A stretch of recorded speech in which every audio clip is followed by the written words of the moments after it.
할렐루야. 일주일의 첫날 이 주일 이 자리에 나온 여러분들을 환영하고 축복합니다. 우리 옆에 계신 분들하고 서로 인사합니다. 사랑합니다. 축복합니다.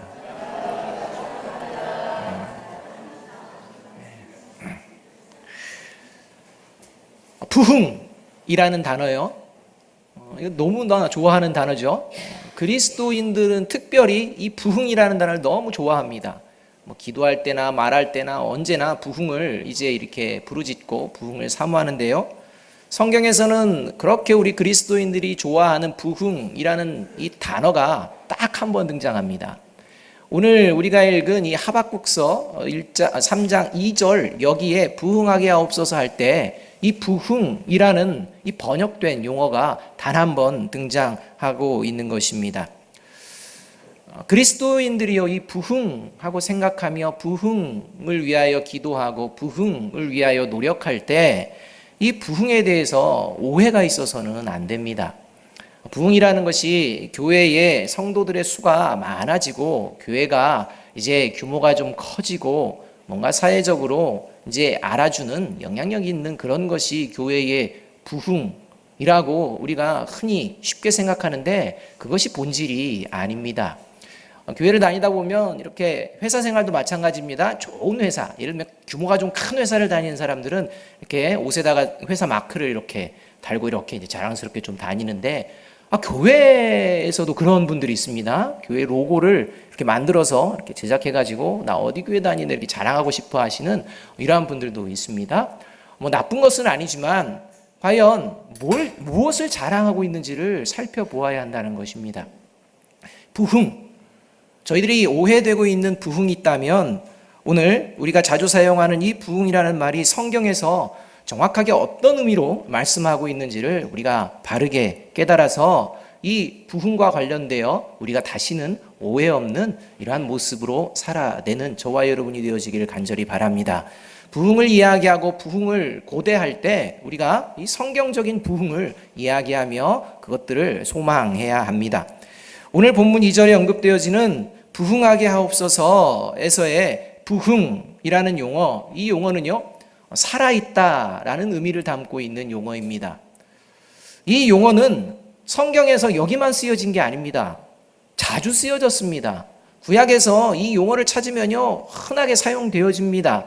살고 있다, 존재한다, 살았다, 이런 용어로 계속 번역이 되어지는 그런 용어입니다.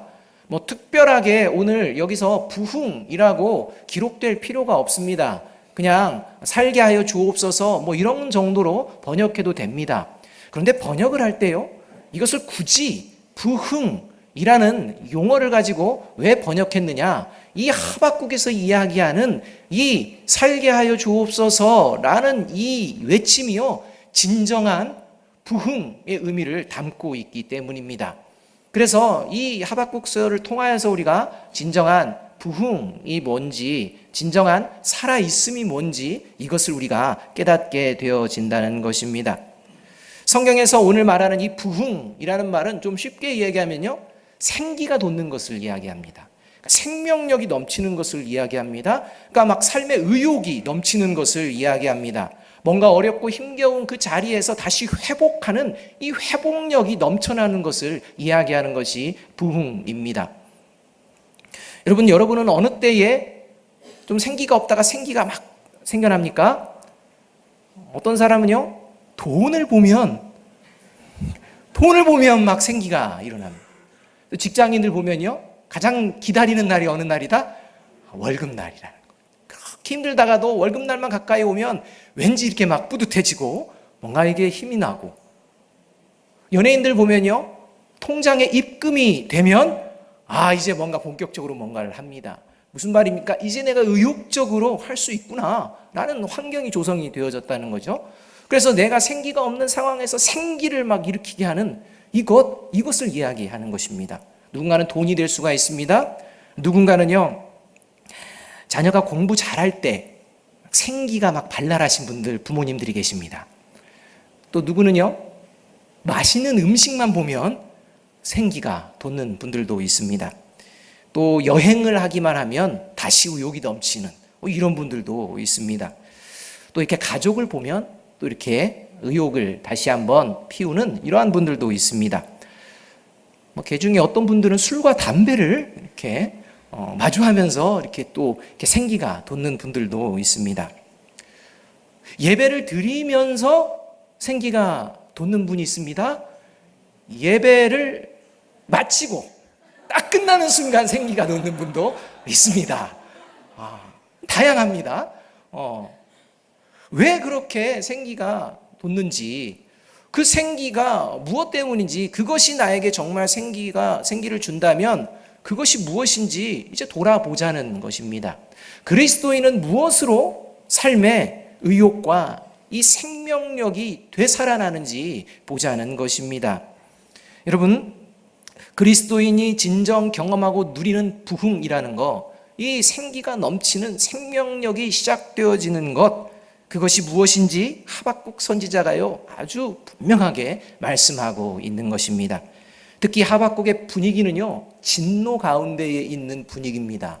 그러니까 생기가, 의욕이 넘치려다가도 다 꺾여버리는 상황이라는 겁니다. 그러니까 이런 진노의 상황, 이 상황에서 이 진노의 두려움을 이겨낼 수 있는 그 상황에서도 의욕이 다시 살아나는 생명력, 이 부흥, 이게 무엇인지를 하박국은 분명하게 말씀해 주고 있는 것입니다. 이것을 그리스도인들이 붙드는 삶입니다. 오늘 선지자 하박국은 2절에서 부흥하게 하옵소서라고 하고, 하나님 저에게 이 생기가 다시 살아나게, 생명력이 살아나게, 의욕이 넘치게 하여 주옵소서라고 이렇게 구하면서 시작이 되어지는데요, 결국 그는요 부흥을 경험하게 됩니다. 그래서 하박국 3장 18절에서 하박국은 이렇게 이야기합니다. 함께 한번 읽어볼까요? 시작. 나는 여호와로 말미암아 즐거워하며 나의 구원의 하나님으로 말미암아 기뻐하리로다. 이렇게 고백합니다. 부흥케 하여 주옵소서라고 기도하는 그 과정을 거치면서 그의 심령이 기쁨과 생기로 넘쳐나게 되었다. 이렇게 고백합니다. 그것이 누구로부터 일어난 것입니까? 나의 구원의 하나님으로 말미암아. 이렇게 고백합니다. 여러분, 그리스도인으로 하여금 삶의 자리, 그 어떠한 자리에서도 부흥을 경험할 수 있는 힘, 그것이 바로 구원의 하나님이 함께 하시기 때문입니다. 이 구원의 하나님이 나와 함께 하십니다. 이 고백이 우리로 하여금 생명력이 넘치고 다시 시작하기도 하고 다시 일어서고 다시 하나님께 이 생명력 있는 삶을 올려드리게 될 줄로 믿습니다. 여러분, 저와 여러분의 삶에, 또 저와 여러분의 가정에, 또 우리 교회 공동체에 부흥을 경험하시기를 원하십니까? 그렇다면 이걸 점검해 보아야 한다는 것입니다. 하나님이 나와 함께 하심을 내가 믿는가? 이 믿음이 과연 나에게 있는가? 하박국이 고백한 이 고백이 나의 고백으로 지금 이루어지고 있는가? 이것을 하나님께서 돌아보시라 말씀하고 있습니다. 그렇다면 이 구원의 하나님과 내가 함께하는 이 부흥을 이루어가는 그리스도인의 모습, 그 모습은 어떤 것일까요? 내가 과연 부흥의 사람으로 세워지고 있는지 점검하게 된다면 어떤 면을 보아야 될까요? 첫째, 하나님이 누구신가 알아가고 있는지 살펴보면 됩니다. 저와 여러분이 하나님이 누구신지 바르게 알아가고 고백하고 있는지 우리가 살펴보면 된다는 것입니다. 하나님이 누구신지를 알기 위해서는요, 그냥 알아질 수가 없습니다. 하나님이 누구신지를 알기 위해서는 먼저 하나님의 말씀을 듣기에 힘써야 됩니다. 하나님의 말씀을 듣지 아니하고 하나님의 누구신지를 깨닫는가? 그것은 있을 수가 없는 일입니다. 하나님의 말씀을 듣지 않고서 부흥시켜 주옵소서라는 기도, 결코 응답될 수 없는 기도라는 것입니다. 하나님의 말씀을 듣지 않으면서 부흥했다라고 하는 그 부흥은요, 사상 누각일 뿐입니다. 그것은 무너져 버립니다. 2절 말씀 우리 함께 한번 읽어보겠습니다. 2절 말씀입니다. 시작. 여호와여, 내가 주께 대한 소문을 듣고 놀랐나이다. 여호와여, 주는 주의 일을 이 수년 내에 부흥하게 하옵소서. 이 수년 내에 나타내시옵소서. 진노 중이라도 긍휼을 잊지 마옵소서. 이렇게 말합니다. 이 주님의 일이 부흥인데 이것을 나타내시고 수년 내에 행하시옵소서, 이렇게 이야기를 하는데요. 이렇게 이야기를 하게 된 처음의 시작 2절은 이렇게 말씀을 합니다. 여호와여 내가 주께 대한 소문을 듣고 놀랐나이다. 이렇게 고백하면서 시작이 되어집니다. 이 말씀은요, 하박국이 앞에 1장과 2장에서 하나님과 질문하고 대답을 들으면서 이제 하나님께서 말씀하신 그 말씀들을 다 주의 깊게 듣고 나서 이제 결론적으로 고백하는 첫 문장입니다. 이 문장이 바로 여호와여 내가 주께 대한 소문을 듣고 놀랐나이다 입니다. 이 주께 대한 소문, 이 소문이라는 말은요, 남들이 이야기하는 그 얘기가 아니고요, 지금 1장, 2장에서 하나님께서 하박국에게 직접 말씀하신 그 말씀을 이야기하는 것입니다. 이 말씀을 내가 듣고 놀랐습니다 라고 할 때 이 놀랐다라는 것은요, 하나님을 제가 경외합니다 라는 고백입니다. 그러니까 하나님이 누구신지 제가 오해했는데, 착각했는데 하나님의 말씀을 듣고서 내가 이제야 하나님이 누구신지, 하나님이야말로 경외 받으실 분이요, 하나님이야말로 높이 여김을 받으실 하나님이십니다 라고 고백하는 장면이 바로 놀랐나이다 라는 용어에 담겨져 있다는 것입니다. 이 고백을 하기 전까지 하박국은요, 하나님에 대해서 오해했습니다. 아니, 하나님에 대해서 불편한 마음이 가득 차 있었습니다. 어떻게 하나님이 이런 하나님이야, 이런 마음이 가득 찼던 게 하박국이었습니다. 속된 표현으로 영 하나님이 지금 하시는 그 태도, 그 모습이요, 마음에 안 드는 겁니다. 그래서요, 여러 번 하나님께 이거 마음에 안 드는데요 얘기하는데 하나님이요 듣지를 않으시는 겁니다. 이런 마음, 그래서 하나님이 뭐 이러나 라는 마음이 가슴에 충만하면서 시작하는 것이 하박국서라는 것입니다. 그래서 하박국은요 어떻게 시작하느냐, 1장 2절은 이렇게 시작합니다. 여호와여 내가 부르짖어도 주께서 듣지 아니하시니 어느 때까지입니까? 이렇게 시작을 하는 겁니다. 여러분, 하나님 왜 내 말 안 듣느냐는 겁니다. 왜 내 말을 안 듣고 귀를 열지 않느냐, 그리고 듣지 않으시냐, 이렇게 원망조의 이야기로 시작이 되어집니다. 여러분, 그리스도인은 말하는 존재가 아니라 듣는 존재인 줄로 믿습니다. 듣고서 말하는 존재입니다. 지금 하박국은요 착각하는 겁니다. 내가 하나님의 말씀을 듣겠습니다, 말씀하여 주옵소서가 아니라 내가 이렇게 이 상황을 보면 이건 하나님답지 않다고 그렇게 외치는데 왜 듣지 않는 겁니까? 이렇게 이야기하는 이러한 모습이 하박국의 모습이었다는 것입니다. 자신이 생각할 때 하나님이시라면 마땅히 이렇게 하셔야 되는데 그렇게 하셔야 된다고 외치는데도 불구하고 왜 자신의 생각에 옳은 바대로, 내가 생각하기에 그 옳은 길대로 응답하시지 않는지, 행하시지 않는지 내가 도저히 모르겠다, 이런 답답한 마음으로 시작하는 것이 하박국서입니다. 그런데 이런 하박국의 이야기를 듣고서 하나님께서 한마디를 이야기하시는 게 1장 5절 말씀이 이렇게 말씀합니다. 여호와께서 이르시되 너희는 여러 나라를 보고 또 보고 놀라고 또 놀랄지어다, 이렇게 말씀합니다. 이 하박국의 외침을 놓고서 넌 지금 먼저 경험해야 될 게 있다라고 하며 너는 두려움에 먼저 떨어야 될 것 같다라고 말씀하시는 장면입니다. 여기서 놀라고 놀랄지어다 라는 이 말은요, 우리가 오늘 본문 3장 2절에서 보았던 하나님 주의 소문을 듣고 내가 놀랐습니다라는 놀랐다라는 표현과 다른 표현입니다. 여기서 말하는 놀랐다는요, 두려움과 공포에 사로잡혔다라는 말입니다.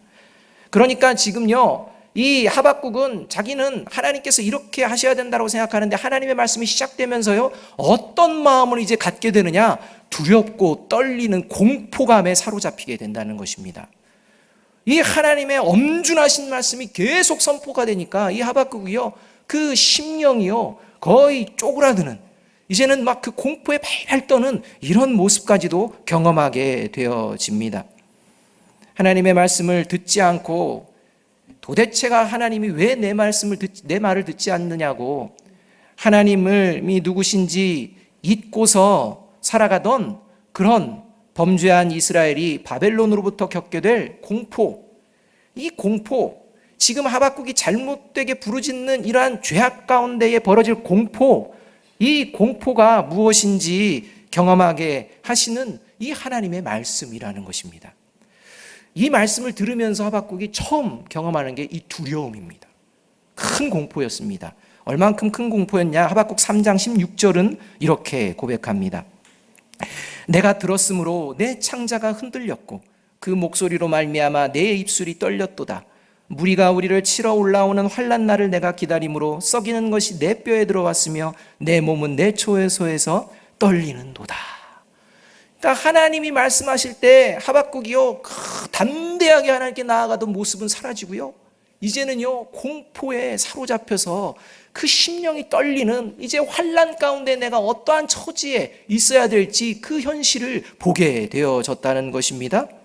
그런데 하박국 선지자는 하나님께서 이 이스라엘이 회개하지 않는 죄악으로 말미암아 이 바벨론이라는 나라로 멸망하게 될 것을 들었을 뿐만 아니라 또 다른 하나님의 말씀을 듣게 되어집니다. 그게 뭐냐면 교만해진 바벨론, 죄악 가운데 있는 바벨론, 그 어떤 민족과 그 어떠한 존재라도 죄악 가운데 있을 때 하나님은 반드시 심판하시고 멸망시키실 것이라는 이 말씀을 듣게 되는 것입니다. 이러한 하나님의 말씀을 들으며 하박국은 지금 이스라엘이 망하면 안 됩니다, 이스라엘은 하나님의 백성들이 아닙니까? 라고 하며 내가 생각하기에는 이스라엘이 망해서는 안 되는데요 라고 이렇게 부르짖는 이 부르짖음이 잘못되었다는 것을 깨닫습니다. 이스라엘의 흥망성쇠 이 부분은 나에게 있어서 그 부분보다 더 중요한 게 있다는 것입니다. 그게 바로 하나님이 누구신지를 깨달아야 한다는 것입니다. 이 상황을 통해 하나님이 누구신지를 온전하게 깨닫지 않을 때 우리는 하나님의 위치에서는 교만한 자가 된다는 것입니다. 저와 여러분의 삶의 자리가 환난과 어려움과 고난 가운데 있을 때 우리 교회가요 이런 세워지기 전까지 얼마나 어려움 가운데 있었습니까? 그러한 어려움 가운데 있을 때 하나님이 왜 이렇게 하시는가 라고 하며 우리 같으면 하나님이라면 이렇게 하실 텐데 라는 마음으로 우리가 나아갔다면 이것은 하박국 선지자가 지금 처음 하나님께 나아갔던 모습과 동일한 것입니다. 하나님의 하나님 되심을 우리가 먼저 인정하지 않고 있는 것입니다. 여러분, 하박국은 자신이 하나님 앞에 교만하였음을 깨닫게 됩니다. 그리고서 하나님이 누구신가를 이제 분명히 알았기에 하나님은 경외받기에 합당하신 분입니다, 이렇게 고백하며 시작하고 있는 것입니다. 하나님의 말씀을 들으며 하박국이 하나님의 누구신가를 깨닫습니다. 여러분에게 하나님은 어떤 분이십니까? 여러분은 하나님을 딱 생각할 때 하나님은 누구신가에 대해서 먼저 훅 떠오르는 것이 무엇입니까? 여러분, 하나님은요 모든 민족과 모든 사람을 선악간에 심판하시는 하나님이신 줄로 믿습니다.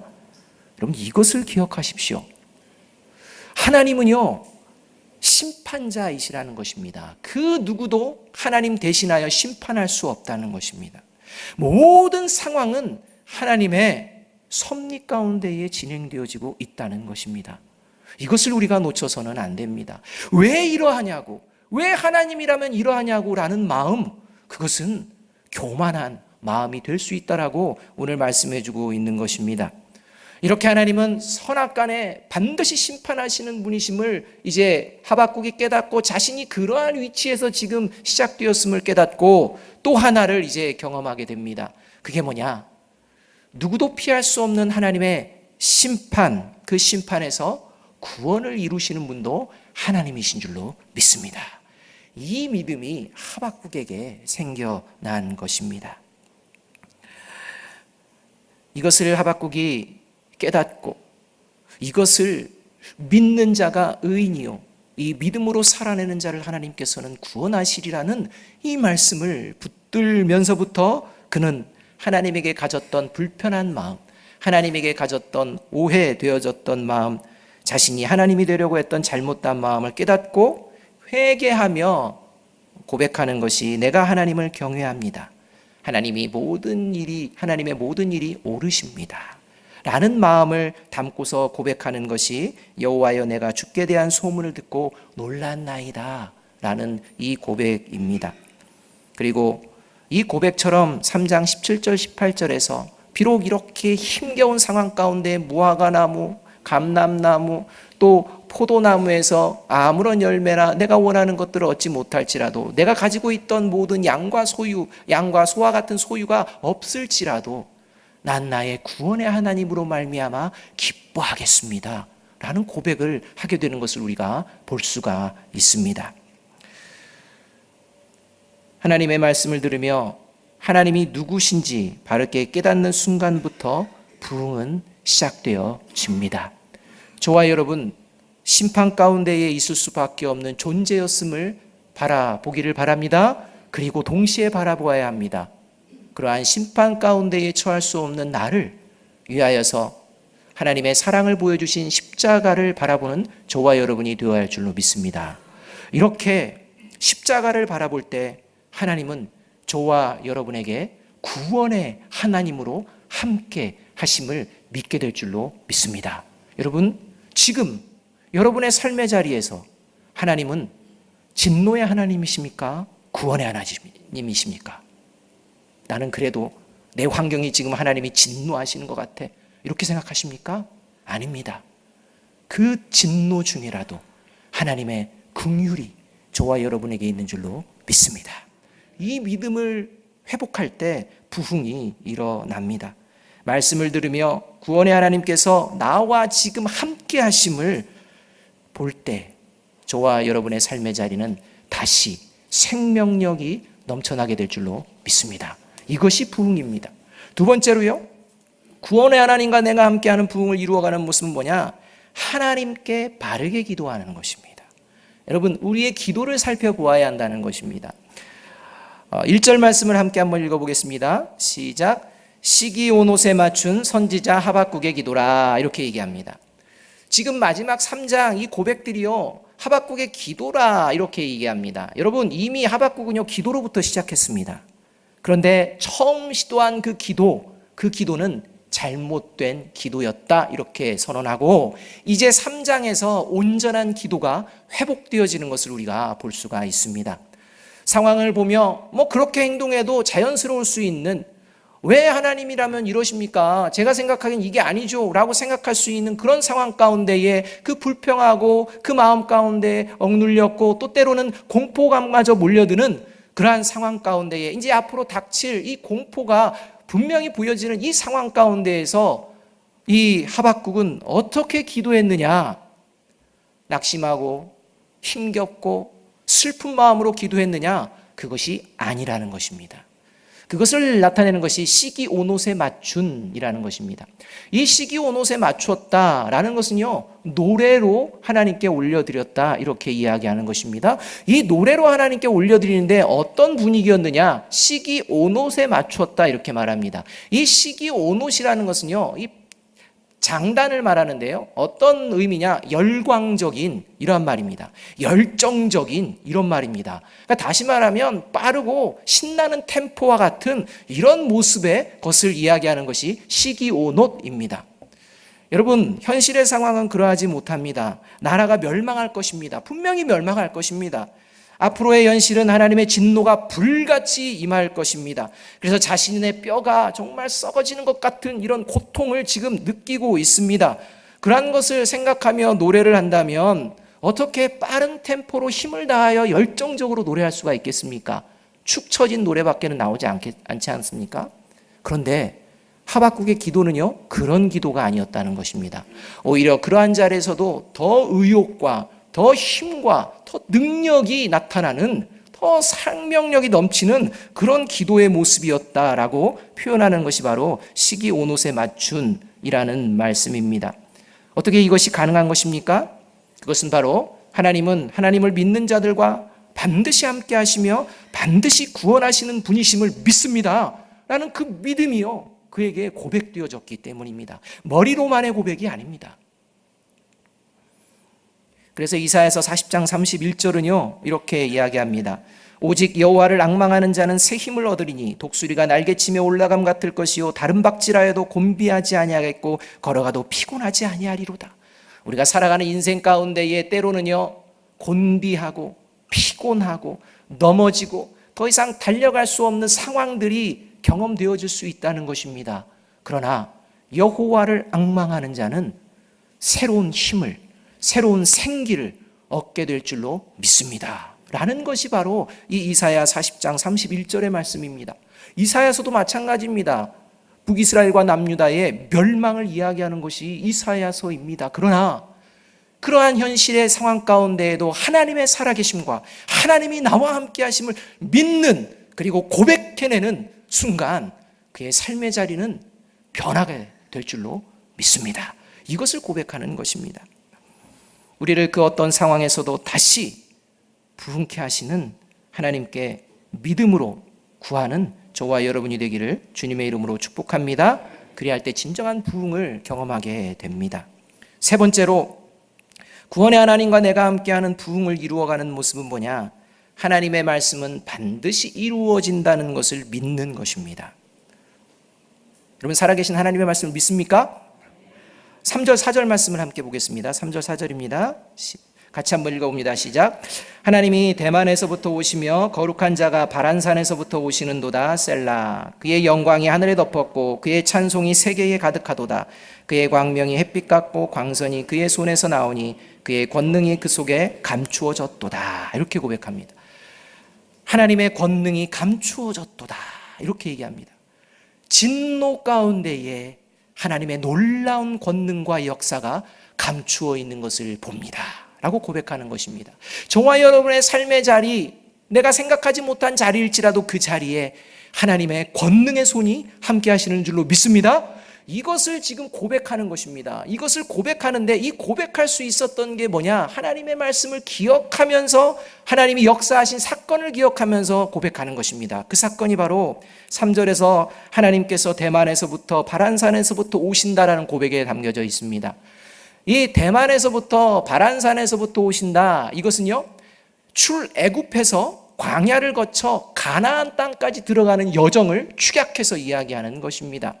그러니까 출애굽 사건을 기억하며 그 출애굽 사건 가운데에 함께 하셨던 하나님, 애굽 민족 가운데에 살아가는 동안 우리를 떠나지 아니하시고 버리지 아니하시고 그 가운데에 함께 하셨던 하나님, 이 하나님을 발견하게 되었던 것입니다.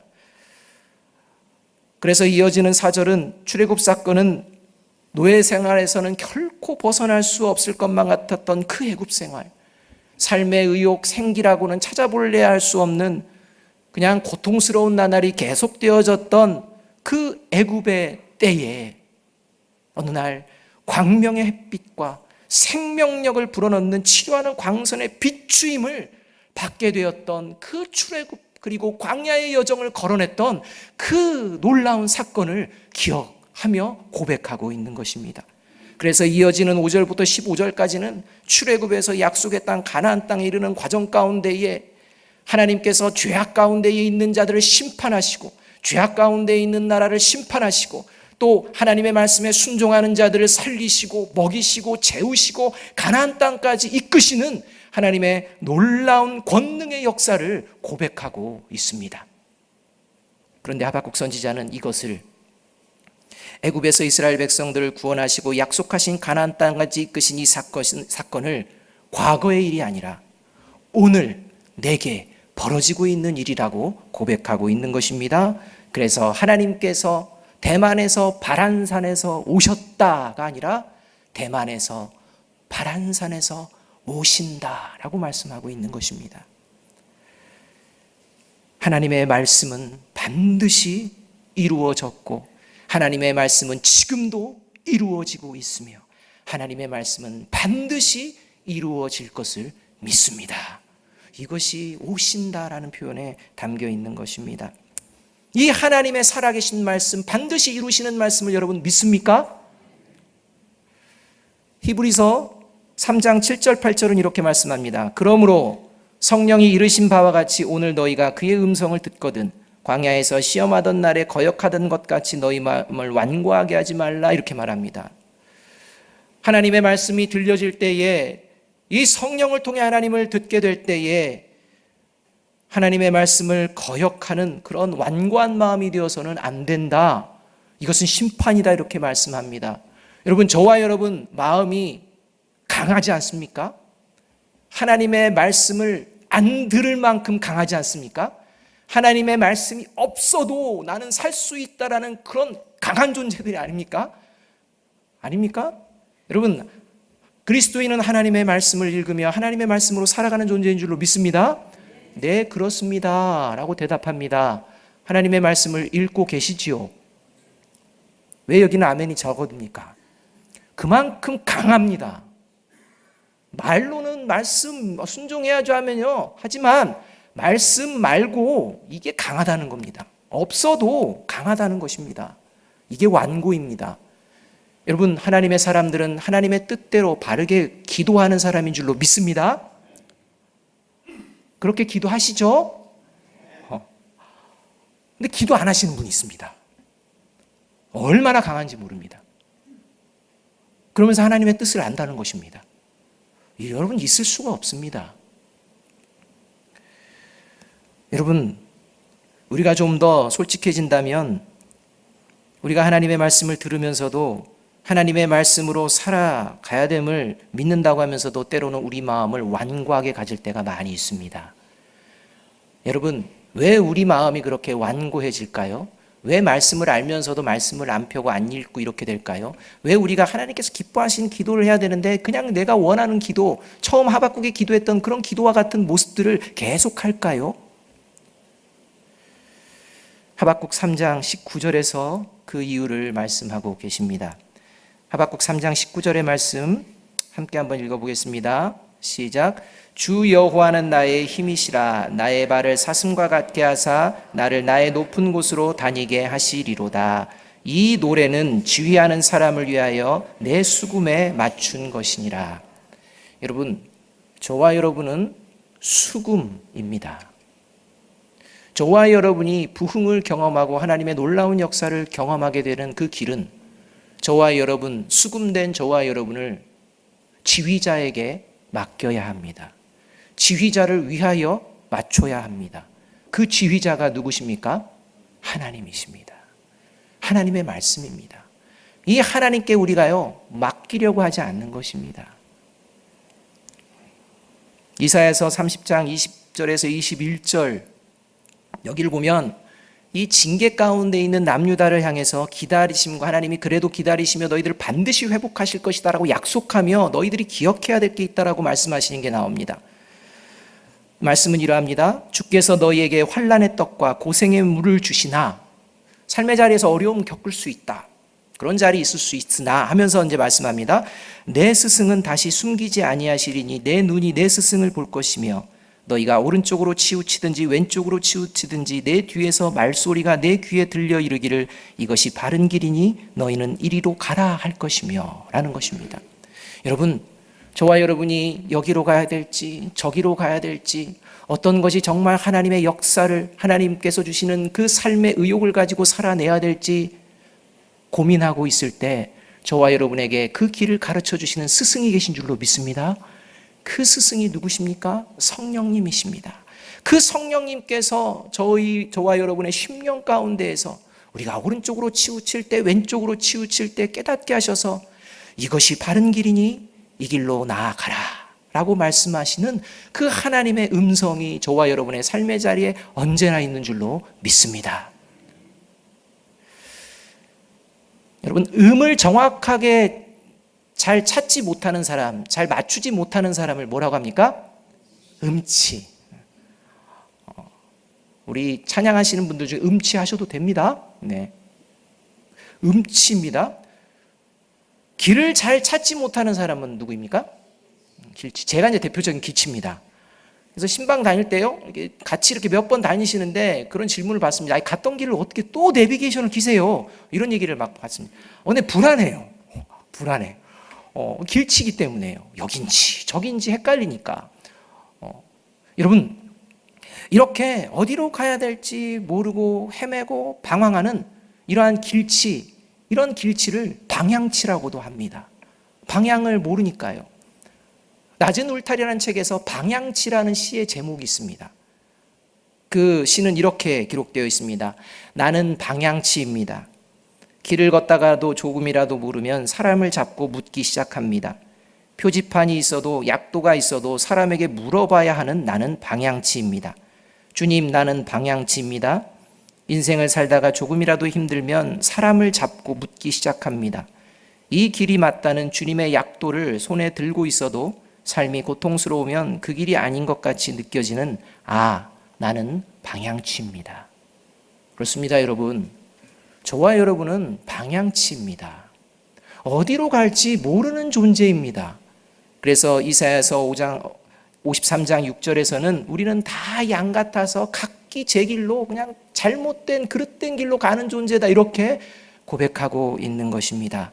그러나 그리스도인은 방향치로 설령 살아가더라도 하나님의 말씀을 보게 될 때, 하나님의 말씀을 듣게 될 때, 그 말씀을 듣고 다시 생명의 길, 부흥의 길을 걸어내는 존재인 줄로 믿습니다. 저와 여러분은 하나님의 말씀을 듣는 존재입니까? 저와 여러분은 죄와 사망 중에서 구원하여 주신 예수의 보혈의 은혜에 감격하며 하나님께 바른 기도를 드리고 있습니까? 저와 여러분은 주님만이 나의 힘이시며 주님께 내 삶을 맡기겠습니다 라고 결단하십니까? 이 질문에 예라고 대답할 수 있다면 저와 여러분에게 또 우리 교회의 부흥은 이미 시작된 줄로 믿습니다. 이제 저와 여러분 자신은 부흥의 걸음을 걸어냅시다. 부흥시켜 주옵소서가 아니라 부흥의 길을 걸어냅시다. 그러하기 위해 십자가의 보혈을 늘 붙듭시다. 하나님의 말씀을 귀 기울입시다. 하나님의 말씀을 믿는 믿음으로 살아냅시다. 저와 여러분, 그것을 우리의 과정 가운데에 확실하게 목도하고 있지 않습니까? 우리가 힘겹고 어려운 그 믿음이 흔들리는 상황 가운데에서, 그 상황 가운데에도 하나님의 권능이 하나님의 사람들과 함께 하셔서 이곳에 교회를 세우시고, 이 교회를 세운 이곳에서 하나님을 찬양하며 이 하나님의 놀라운 섭리를 다시 한번 느끼며 오늘 예배드리는 이 모습이 우리 교회로 하여금 부흥케 하시는 하나님의 역사가 아님을 누가 고백하겠습니까? 오늘 저와 여러분이 오늘 예배드린 이 자리가 부흥의 자리인 줄로 믿습니다. 부흥을 살아내는, 그래서 거짓 부흥에 미혹되지 말고 진정한 부흥으로 살아내는 저와 여러분, 우리 교회가 되기를 주님의 이름으로 축복합니다. 기도하겠습니다. 사랑과 은혜가 풍성하신 아버지 하나님, 오늘 우리에게 허락하여 주신 이 예배의 자리가 하나님, 우리로 하여금 삶의 의욕과 새롭게 하시는 역사의 현장인 줄로 믿습니다. 하나님, 이 과정 가운데 함께 하신 보이지 않는 하나님의 권능이 우리 아름다운 성도들 가정마다 지금도 함께 하심을 믿습니다. 이 주님의 십자가 사랑 붙들고 하나님이 나와 함께 하심을 바라보며 다시 일어나 하나님께 영광을 올려드리는 이 부흥의 삶을 살아내는 모두가 되게 하여 주옵소서. 예수 그리스도의 이름으로 감사하며 기도하옵나이다. 아멘.